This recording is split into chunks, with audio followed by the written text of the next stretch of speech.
What about this one? These, by the way, are all things that were published in like either like official publication or top journal. So I'm not. This is not. What's the word default? Yeah, that's the word default. So I think it's Excel. I mean Excel default. Excel default will give you different colors. They will also give you different little tick marks, which probably is useful if you were going to print it black and white. I think this is the palette, the basic palette. Yeah. There are no axes labels? Yeah, so you don't know. It might be that it's clear from the title, yes. I think the title would tell you, yeah. It's very busy. Like I'm having a hard time trying to figure out what points they're trying to make with it. Yes, there are so many things going on that this certainly doesn't tell a story. This might represent the data sort of accurately, but what is it trying to say?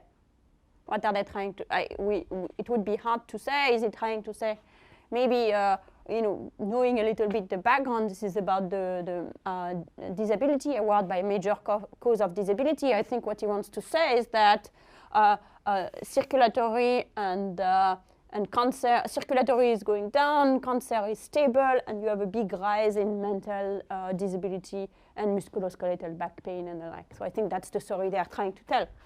But unless you know the story, it's very difficult. Maybe the one that is the most obvious is the one, this green one that is going down.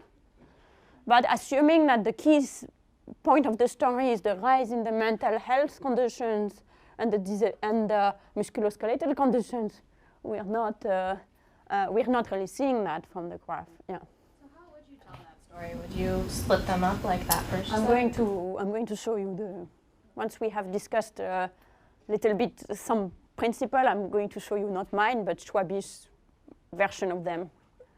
But that's a good question. What would you want, if you want to, you were venturing a guess, so why don't you can finish your thought before I move on. I mean, I was just wondering, the first graph where they had them 4 different. Yes, exactly. So that seems to be a good way. That's called a small multiple as idea. Don't try to put everything in one graph. Or you can put them in 4 by 4. That might imply repeating some of the information, but make it much more visible. So think about if you were doing that in a presentation, you would what we call layer, which is you would present maybe one series after the other, and then making the other one a little bit less visible, and then put the one that you insist on.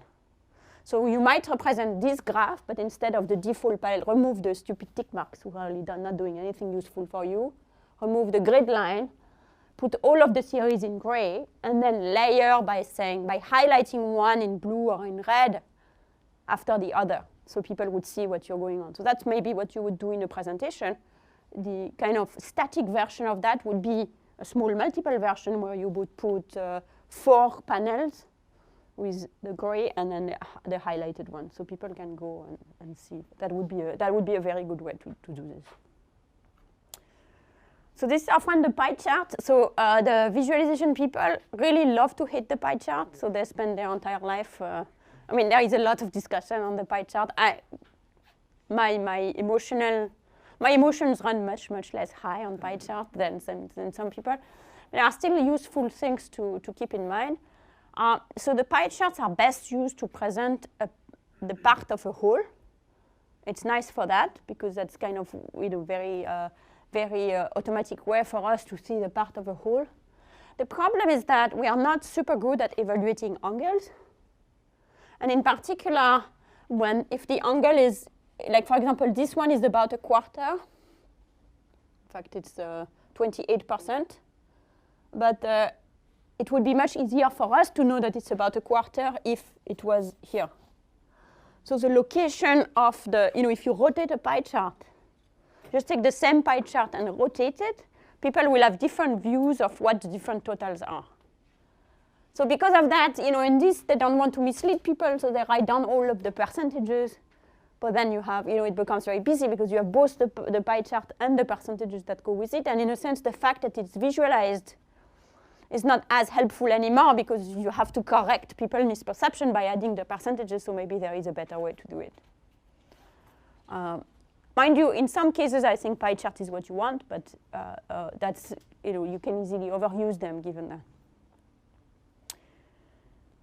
So now what we want to do is to correct those graphs. But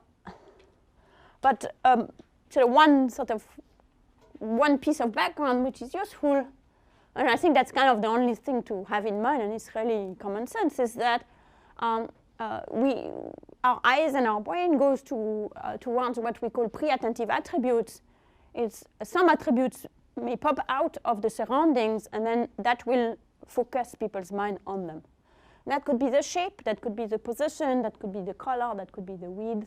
So that's going to draw people's attention to something. So that's just knowing that, in a sense. I'll give you an example of that. So if you try to look for the tree in there, so just have in mind it's possible. You just look for the tree, try to count the tree.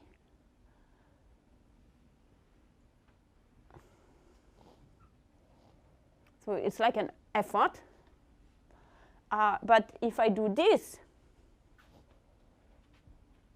I've really changed this very, very little. I've just boldened the tree. And now they literally jump at you. And then you can now see them.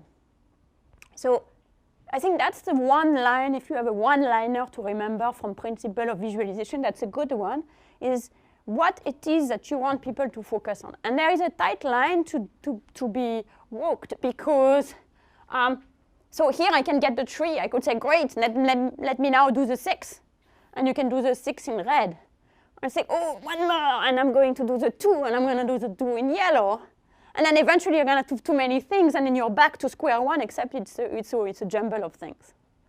So the pre-attentive processes will draw people's attention towards one or two things. You have to think, how many can you get away with?